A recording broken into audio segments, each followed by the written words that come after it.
Sur la route de l'éradication du VIH-Sida se présentent plusieurs défis. Réduire les risques chez les consommateurs de drogue injectables et le combat que mène l'Alliance nationale des communautés de santé. Elle a abordé les difficultés qu'elle rencontre avec les kits.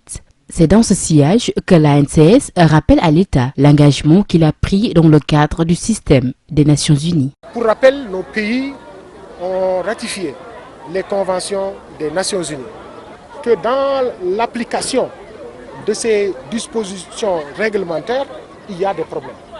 Par exemple, nos médiateurs, si tant est qu'on les trouve avec des kits contenant un certain nombre d'instruments, au lieu de considérer le kit comme un instrument de santé publique au service de la santé publique, on peut les incriminer et les accuser d'avoir facilité la consommation de drogue. C'est contre des choses de cette nature que nous entendons lever notre voix, non pas pour revendiquer, mais pour juste rappeler au gouvernement les engagements qu'ils ont pris dans le cadre du système des Nations Unies.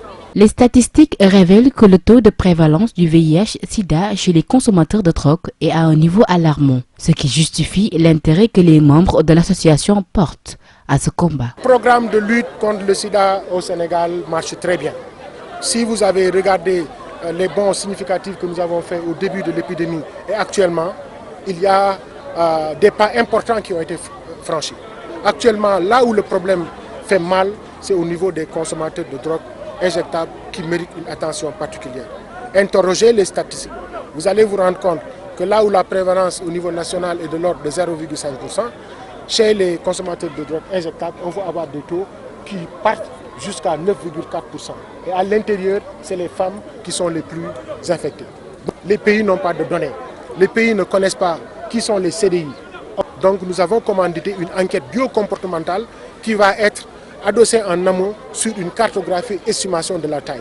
Si bien qu'en 2019, nous espérons que tous les pays connaîtront de manière claire et précise le nombre de la consommation de drogue injectable, les types de produits qui sont consommés et comment les différentes prévalences du VIH, des hépatites et de la tuberculose se manifestent chez eux. Toutefois, des solutions sont préconisées, telles que la sensibilisation pour créer un climat de sécurité avec les consommateurs de drogue. La Côte d'Ivoire, la Guinée-Bissau et le Burkina Faso ont opté pour dérouler le modèle Outreach. C'est le modèle par lequel on sort de nos bureaux, de nos maisons, on rentre dans la communauté avec nos médiateurs, on retrace les CDI dans la communauté, on les sensibilise, on crée dès le départ un climat de sécurité, de confiance, afin de pouvoir leur expliquer les risques qu'ils courent en consommant la drogue, de la manière dont ils le consomment. Donc s'il est impacté, s'il est sensibilisé, s'il comprend la réduction de risque, il y aura plus de chances pour nous de mettre l'accent sur le CDI, de l'amener au niveau des structures de soins et de faire notre travail que de suivre le chemin classique qui est la prison. Je crois que l'appel a été entendu. Les partenaires étaient présents, c'est de trouver l'occasion pour les remercier.